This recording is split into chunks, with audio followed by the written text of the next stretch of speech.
We bring together experts from science, politics, and spirituality to explore new avenues to deal with the unfolding climate disaster. Myself, I'm Golo Pilz. I'm the advisor on renewable energy to the Brahma Kumaris, and I will conduct tonight's panel discussion. This is the 6th day of this climate conference, and the conference is deep into assessing the carbon reductions which are necessary and how much the countries will pledge and how much is needed. Interestingly, last days a discussion has flared up how fast and if at all fossil fuels have to be phased out. The science is crystal clear. We have to leave gas, oil and coal as in the ground and not use it at all. In addition, a recent study by the World Economic Forum highlighted the fact that the transition towards clean technology and so-called net zero emissions could benefit the world economy with a staggering amount of 43 trillion US dollars. That's a huge amount. So it would be even a big business if we go green. Isn't that interesting? On the other hand, fossil fuel companies are stepping up their drilling while barely investing in renewable.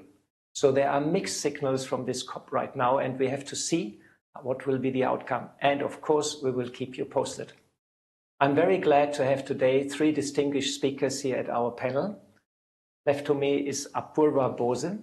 She's the Indian Program Coordinator, Global Initiative G20, and a United Nations Convention to Combat Desertification, UNCCD. If you're working at the COP, you have to learn all the abbreviations.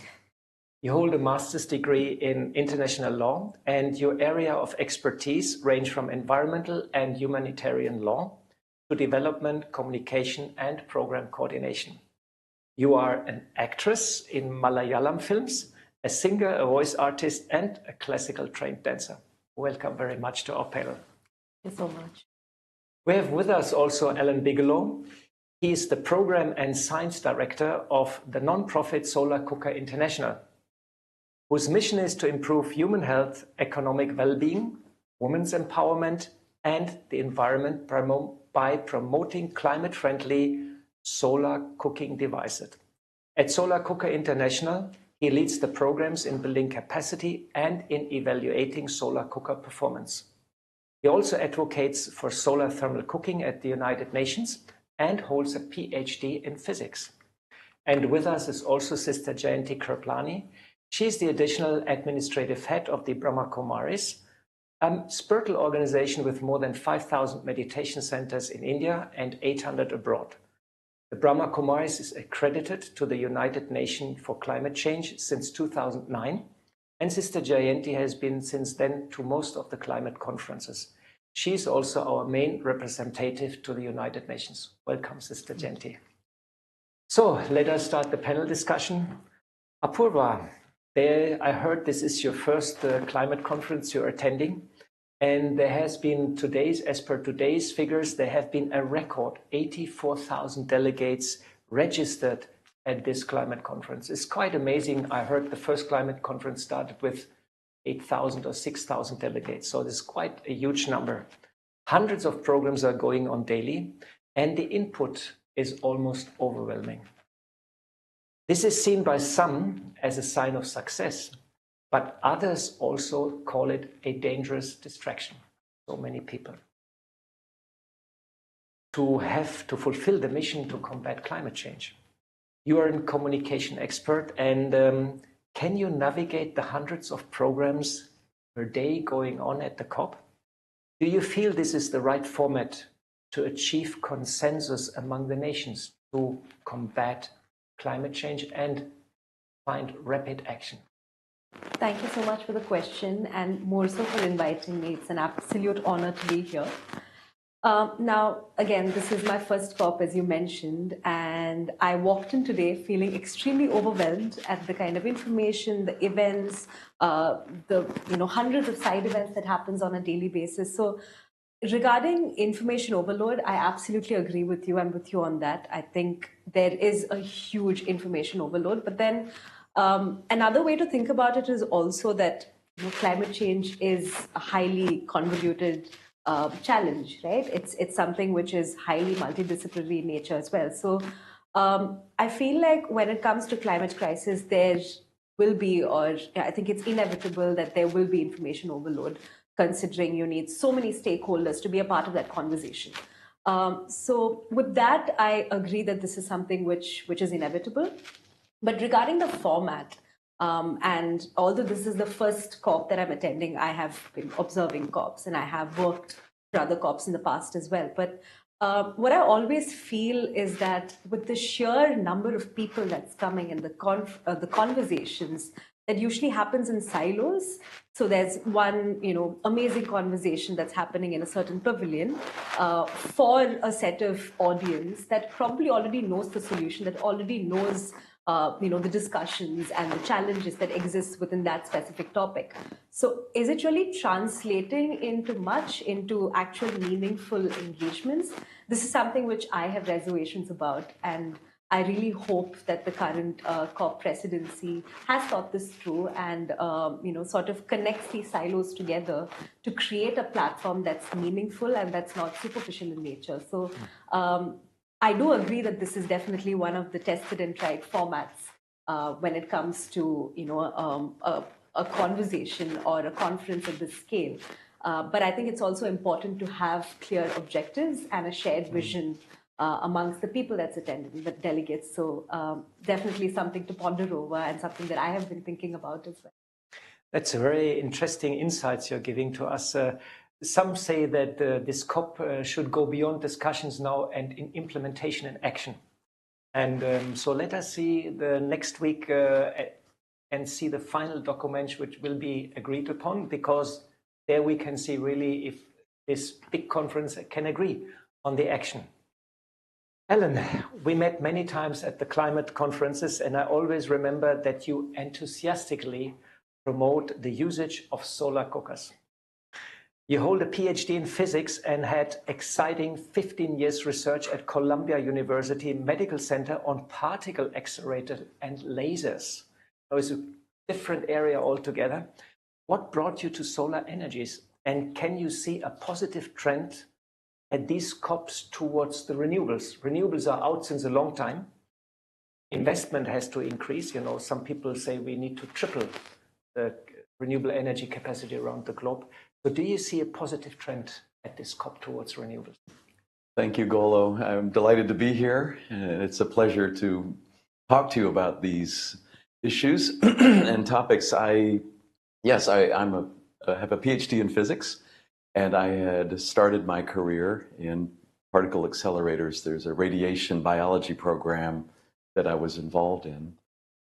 And when people hear that I moved from that to solar cookers, they might be very surprised. However, a solar cooker has many basic physics properties in it. And so I've been overjoyed to be able to talk about these basic properties, materials, reflection, transmission, heat retention, etc., for the benefit of so many people on our planet. And so this transition I've actually welcomed. And what brought me to it?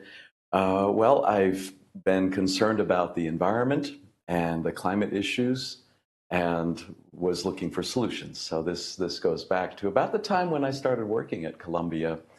I co-founded a group that was a group of musicians that used solar power to power up the performance, basically. We were a solar-powered eco-rock band, and we were specializing in learning about climate issues and climate solutions and broadcasting that to an audience. Well, that led to another opportunity to tour across India in 2009 on what was called a Climate Solutions Road Tour, which was extraordinary. And we were doing this with the Indian Youth Climate Network, IYCN. And the whole idea was to spotlight climate solutions from India and then deliver this to the COP that was held that year in Copenhagen. So this was an eye-opening experience. A few years later, I was invited on a solar trek in Nepal, where at high altitude, Many, well, the 24 trekkers had all of the meals prepared with portable solar cookers. And this is something that I had to share this story with the world. So that's how I met Solar Cookers International, was at an opportunity to speak at a conference.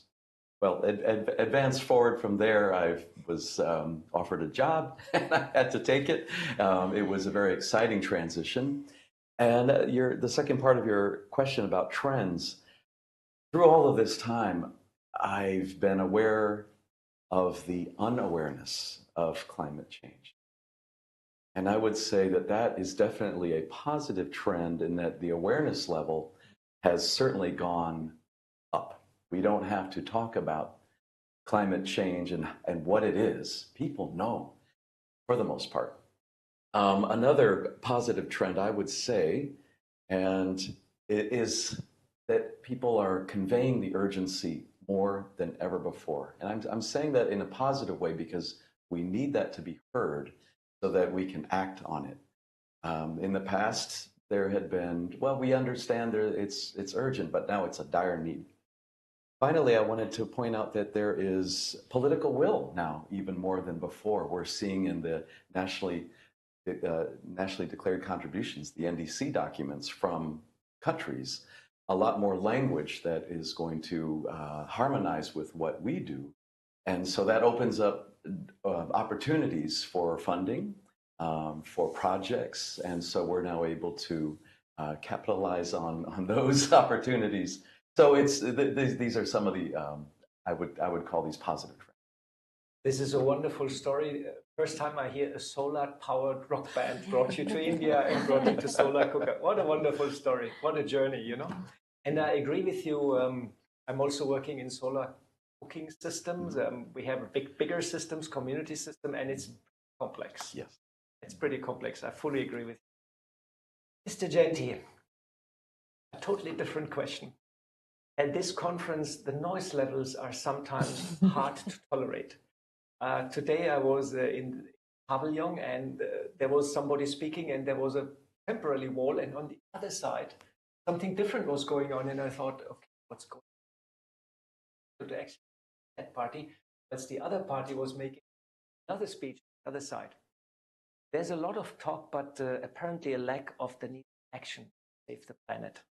In yoga practices on the other side, we emphasize a lot the power of silence. It is considered to be one of the most powerful states the mind can actually enter. And it is also supposed to give an incredible strength. Can you share about the power of silence and how such practice could help at the conference? Thank you for the question, Golo. Very important question.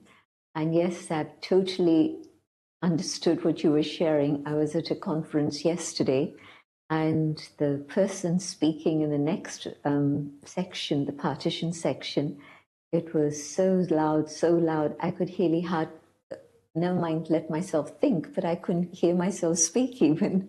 So that's absolutely true. But the yoga power that you've mentioned and the power of silence that you've spoken of is a little bit different to what's normally thought about. In Raj Yoga, when we meditate, we don't stop our thoughts. But what we find is that when you move your thoughts onto a very subtle, elevated level, the speed of thought slows down and the spaces between the thoughts become longer. And the space is not empty, but the space is that space in which, in silence, you're actually experiencing the original inner state of being of the soul. So you experience the peace, the love, the truth, the joy. And so it's very powerful. And what I found is that if you've practiced this, that you can get to that state of silence very, very quickly.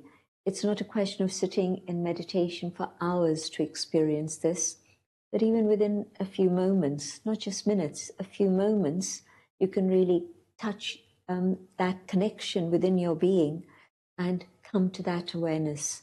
And so I feel that what is needed in this world of noise pollution is the power of silence, which is able to share with people that purity, that love, that peace that every soul craves for. Why is it that we want to go away on holiday, want to go to the beach, want to go to the mountains? It's because we know deep inside that we can find that space and that quiet. But of course, you go to the beach and then you put on your music and you destroy the silence that's there. And even in the woods, you do that. But really, every soul craves for that comfort, that rest that comes when you're at peace within. And so meditation and the practice that we have definitely gives people that experience. And not just for yourself, but if you're meditating in a group, and you might not announce, by the way, I'm meditating, but you're just in silence, and you're part of the group, but your contribution is a different one, not just in sound, but you're sharing those vibrations of peace. And of course, if the whole group meditates, the energy multiplies.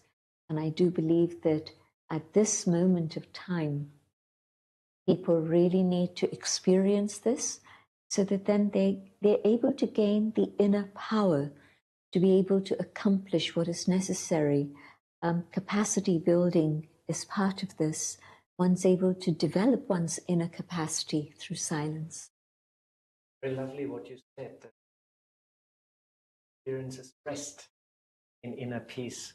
I feel sometimes this going to the blue zone or the green zone is also can be quite exhaustive. You listen here, you listen there, and after some time you say, okay, I have enough, I have to leave the place.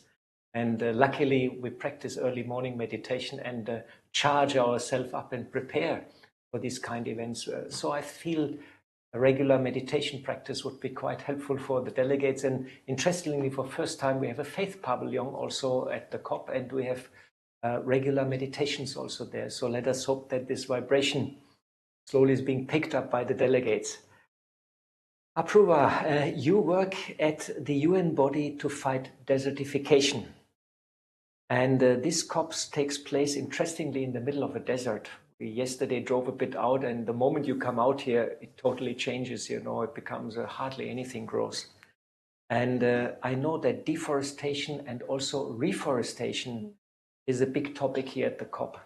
Also in India, I've been involved in some reforestation project, which came up very difficult because we planted some trees, then the goat came and ate the little tree sapling, then we put a mud guard around it.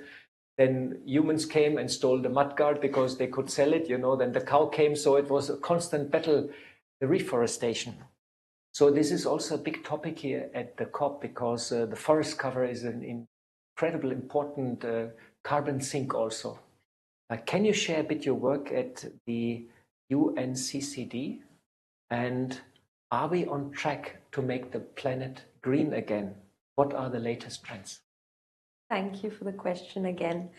So I'll say a little bit about the work that I do and about the organization that I work for, and then move to the second part of your question about are we on the right track? So I am part of this organization called G20 Global Land Initiative, which is part of UNCCD.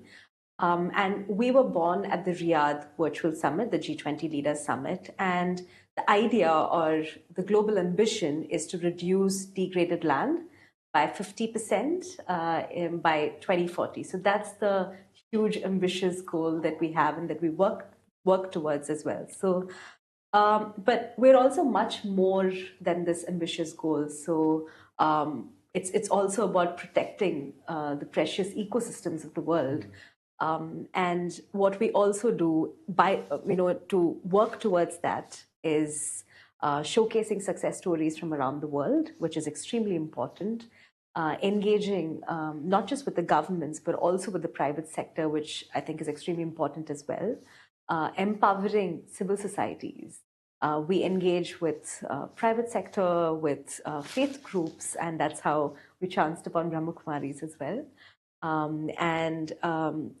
Youth, extremely important stakeholder that we engage with, women and farmers as well. So we work with a wide group of stakeholders and we try to empower the work that they stand for or the causes that they stand for.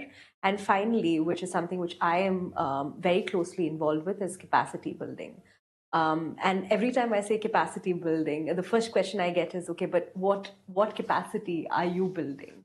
So what we really try to do is train people to understand what ecological restoration is all about, because I think this is a term that's constantly used now, but then not many people actually know what ecosystem or ecological restoration really is. So we do trainings around the world. We are producing a massive online course on agriculture. So we do a lot of different kinds of trainings and capacity building workshops from across the world with different stakeholders and for different stakeholders. So this is essentially, in a nutshell, what we do with the ambitious goal in mind. Having said that, are we on the right track? I think there's a long way to go for us to be on the right track. Every now and then, when we have the G20 meetings or when we have meetings to really take stock of where are we right now, we leave the meeting with, of course, a ray of hope, because so many different stakeholders are coming together with the shared vision of achieving this goal, but also this sense of, are we really going to achieve this goal by 2040? Because it might seem like a lot of years in front of us, but it's actually right now, and we really need to take action now. So yes, I think there's definitely hope. But action needs to be taken now for us to be on the right track. And we also have a land and drought resilience pavilion at the COP, where we're actively involved with. We're trying to engage with as many stakeholders as possible to really make people understand that land is important. We live on land. We need land for literally everything that we do. So yes, that's definitely our agenda, and we really hope to achieve it. Yeah, I heard also that the Amazon is under quite some stress and a lot of deforestation has gone on there. But very interestingly, I think there is some indigenous people like Bishnois. Yes. And I heard once the story that they are planting trees, they make this water bodies, catchment areas for the rain, and they consider the tree to be sacred. So I feel there's a lot of wisdom also with indigenous people, because they take care.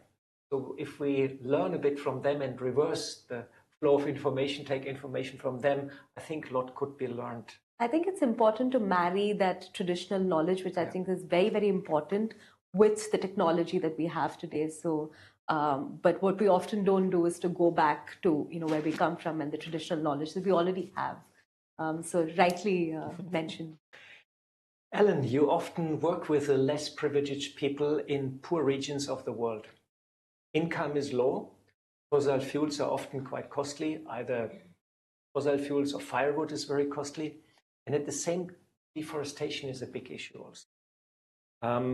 And I know you have initiated campaigns to bring solar cookers to those sections of societies.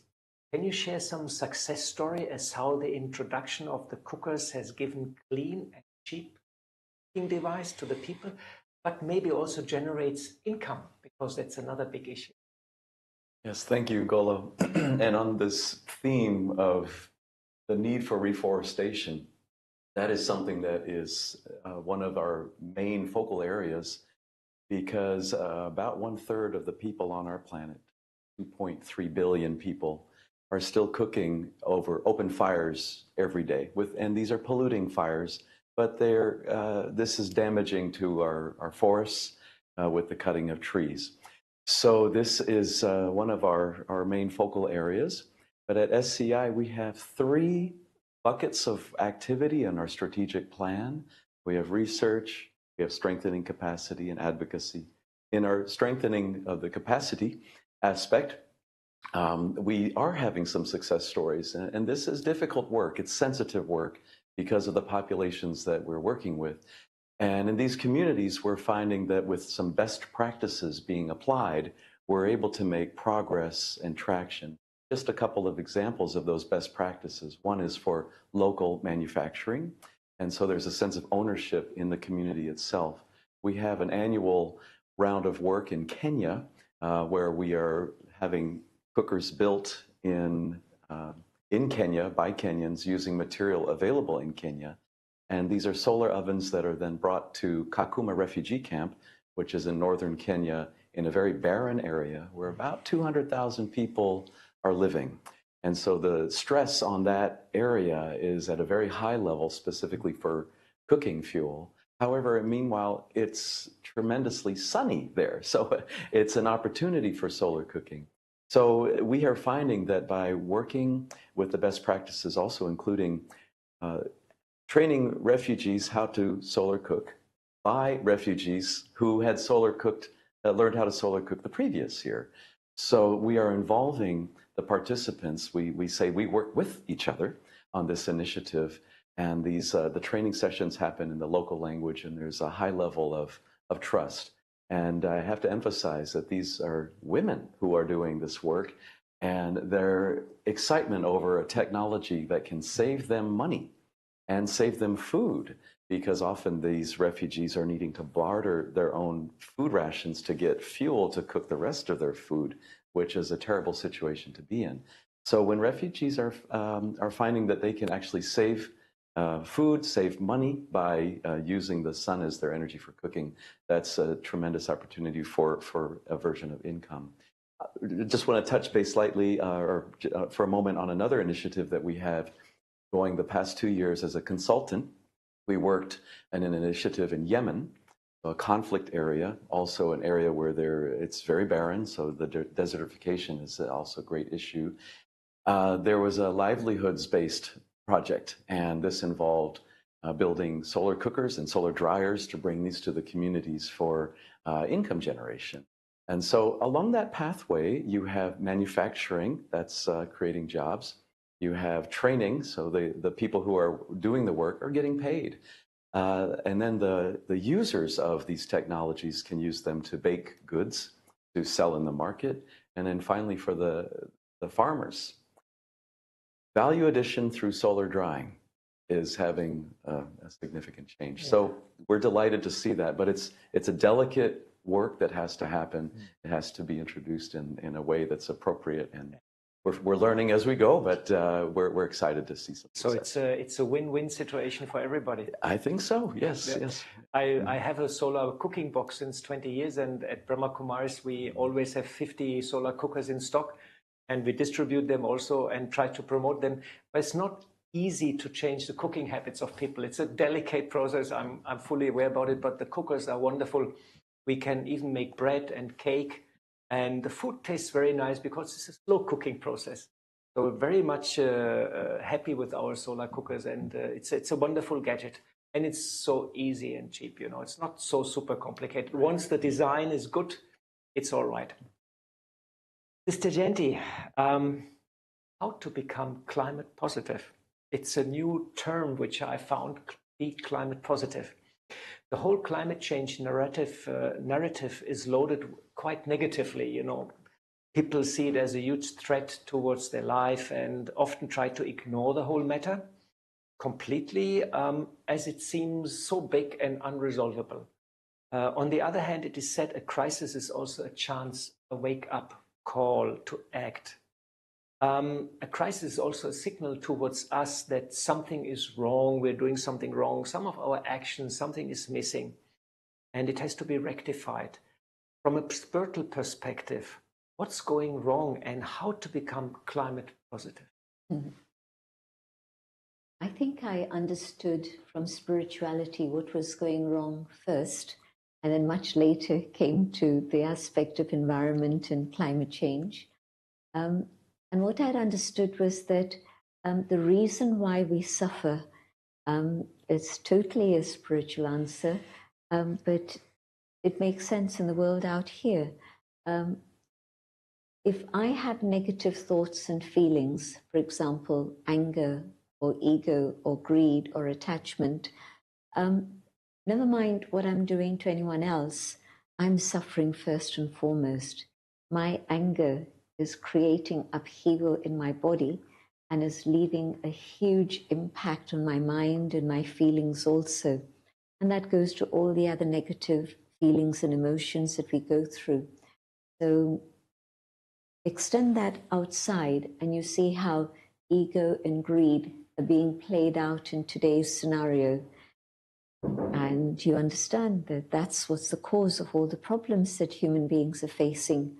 And so, yes, then it gets multiplied with geopolitical stories and all sorts of things. But the essential cause of sorrow and suffering in today's world is a spiritual one. It's because we haven't understood that we are spiritual beings, and in the awareness of the physical form, all these negative things come. And as soon as I come to the awareness of my own spiritual identity, I connect with the truth, the love, the peace that is within. And it's very beautiful. So you don't have to fight the anger and ego, but you just keep enhancing and extending that experience of the peace and joy that's within. And you share that through your actions. So that's the starting point. And when you do this, you also realize that it's not just harm that you're causing humans, but there's a huge amount of harm that we've caused all the other species. Just think about how many species have become extinct because of our behavior and our activity. But also in a very simple way, if I see an animal and I say, oh, how cute, how lovely, and then the next day I'm cutting it up. And I think in today's world, you buy everything in a sanitized little package, and you don't realize that what is in that packet was actually a living creature with 4 legs.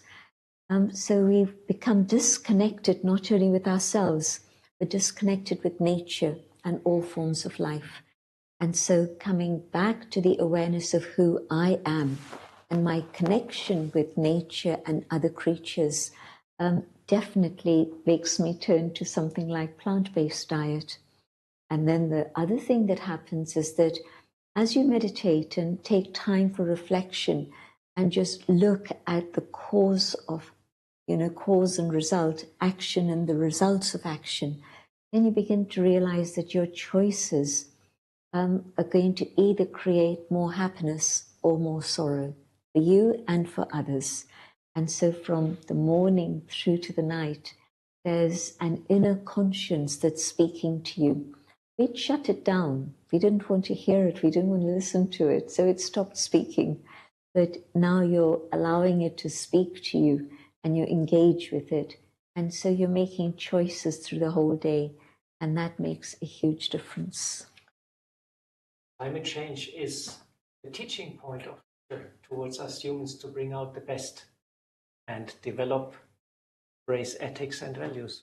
How nice. I just wanted to mention, I almost forget about the deforestation, because we are in Rajasthan and Brahma Kumaris has also embarked on Rajasthan is one of the semi-desert states of India. And deforestation was a huge issue there. And Brahma Kumaris has also started a huge tree plantation program called Kalptaru, and we planted already 2 million trees.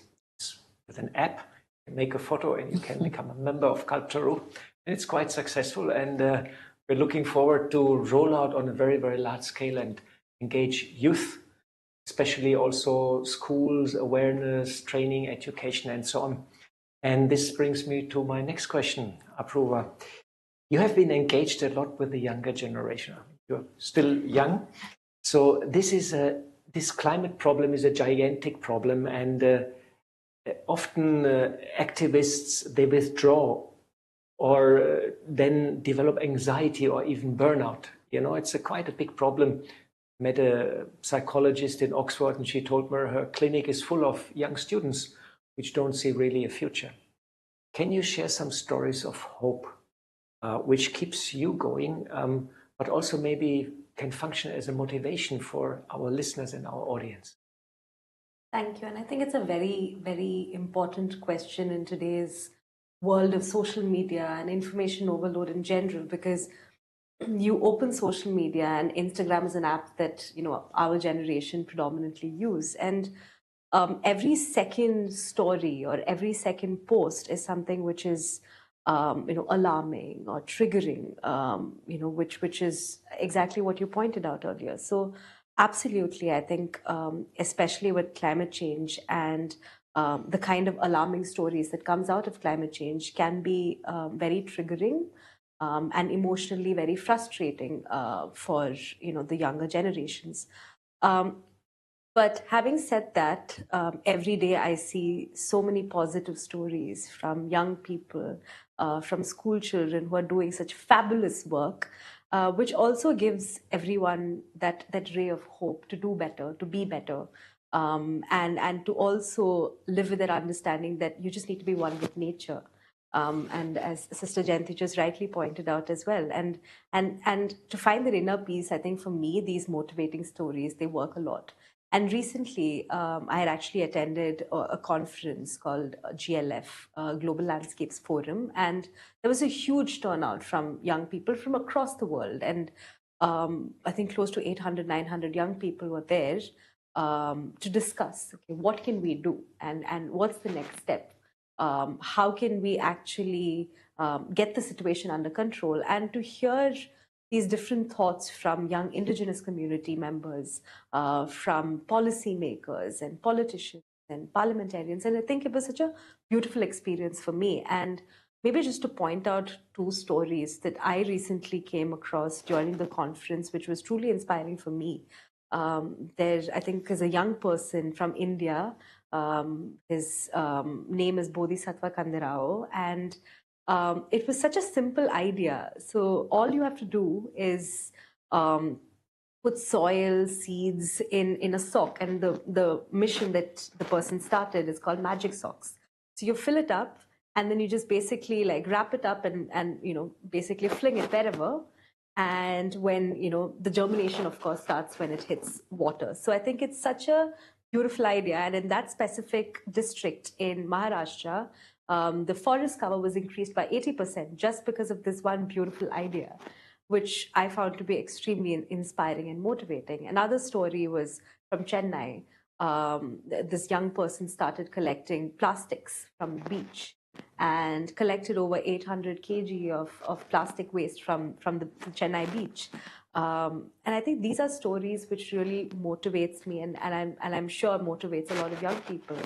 And maybe just to wrap up what I just mentioned about these motivating stories and young people doing fabulous work across the world, is that a lot of times the frustration also comes from the place where when young people are involved in huge conferences, it's always seen as a separate youth event.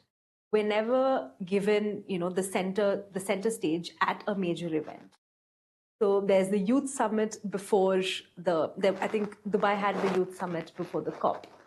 But why aren't more young people given the center stage at the main event? It shouldn't be seen as a separate event. It shouldn't be seen as a separate conversation.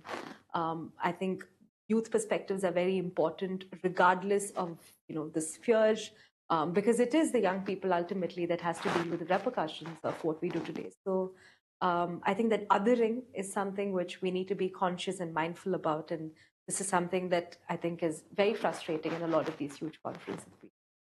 I hope that changes, and I hope that youth definitely gets the center stage as they truly deserve. It's also reflecting the positive news and not get carried away by the negative news, and a bit sort of look into your mind, what are you thinking and what are you actually absorbing, what you are allowing to get in. And so maybe it's quite helpful to bit sort of select and say, okay, I go for positive news. I recently came across a magazine which was called The Positive Magazine, was only positive news. It was quite interesting. So many positive news were there. I didn't know about it. Alan, climate change is accelerating, especially the most vulnerable, which are at the same time also least responsible for the climate change, are being affected most. It's quite tragedy sometimes.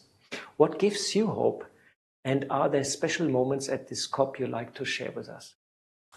Thank you, Golo. And I have to turn to the similar answer that we've already shared. The youth, they give me inspiration. And when I say they, I hope I can still be a part because we can be youthful. And I'm going to come back to that idea.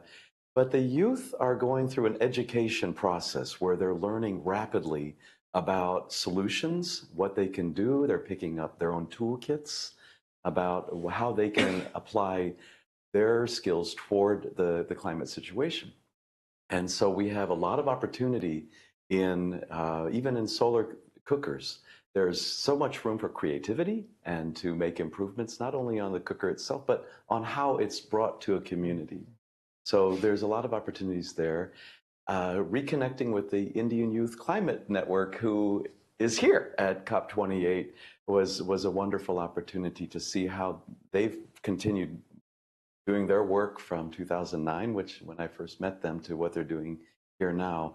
So we can be a part of the youth as by being youthful, to keep that energy going, that light, and march forward.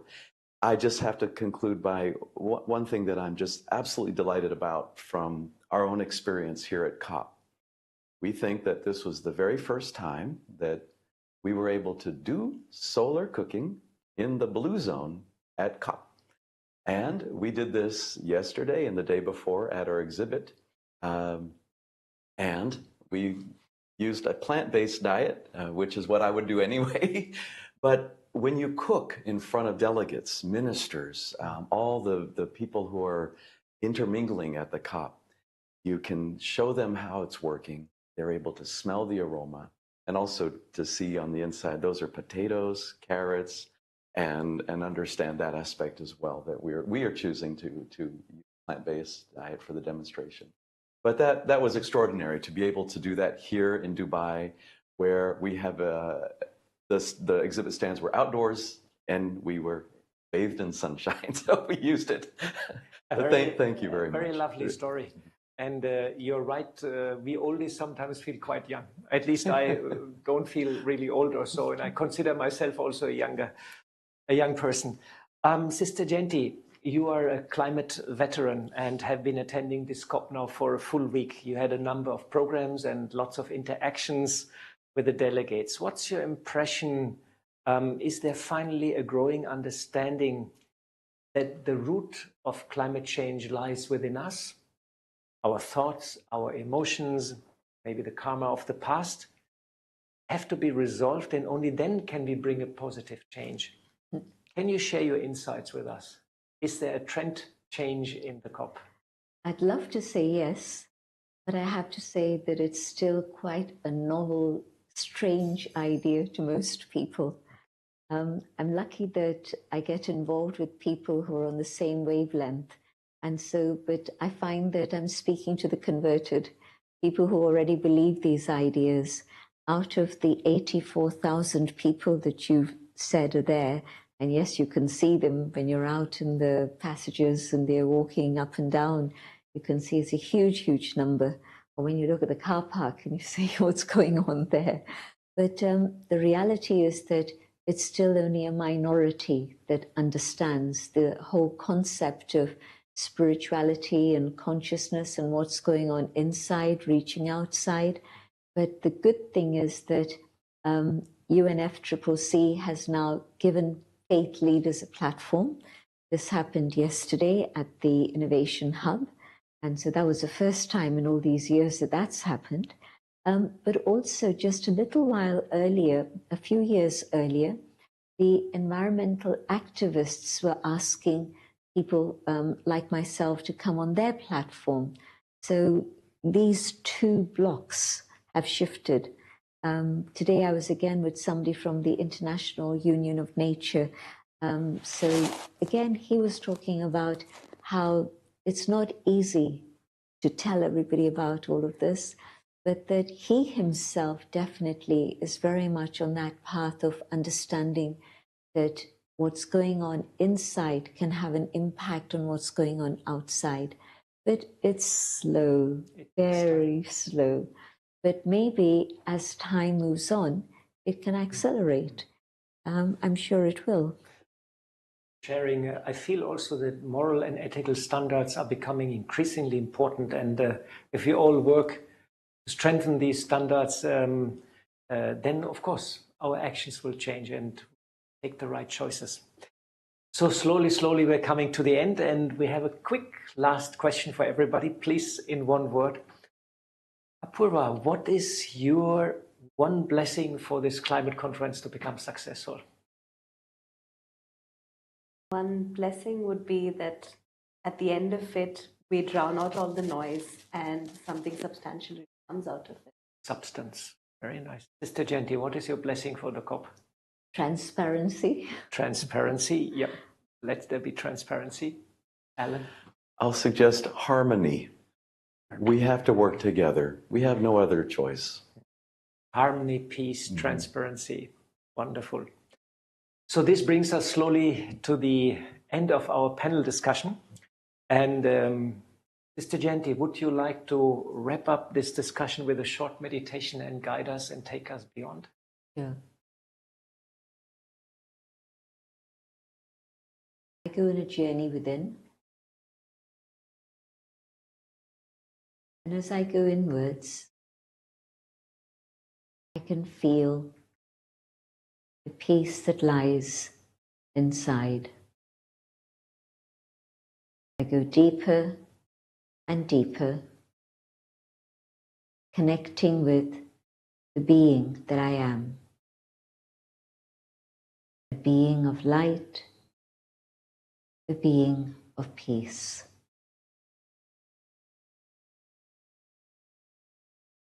And in this awareness, I can sense the presence of the divine, the source of peace, of love, of truth. And I can also look around and see the whole world as my family. And realize that I'm connected with each and every human soul, but also I'm connected with all forms of life,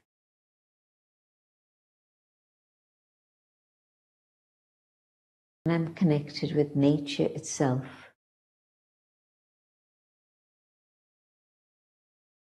And in this awareness of connection, I send out vibrations of peace.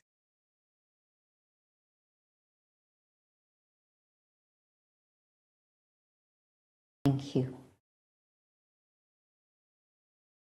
Thank you very much to our three panelists. A lot of wisdom has been shared, a lot of inspiration. Wonderful. So this brings us to the end of this panel discussion. And I'd like to mention also our patrons, the Brahma Kumaris, the Kalpataru Tree Plantation Project, the Brahma Kumaris Environmental Initiative, Yogis for Future, Radio Madhuban, and India Care Trust. Special thanks also to the Raja Yoga Center here in Dubai, which is hosting this event. And thanks also to the many, many, many helpers which make this possible and work quite for some time behind the scene. Please join us tomorrow for another session of our climate studio here from Dubai. And for details, please visit our webpage, www.echo.brahmakumaris.org. You will find all details of the speakers and the next sessions. And last not least, thanks very much to you, our audience. You stayed all the time with us, and I hope you got inspired for the future. Thank you very much, and goodbye and good night from Dubai.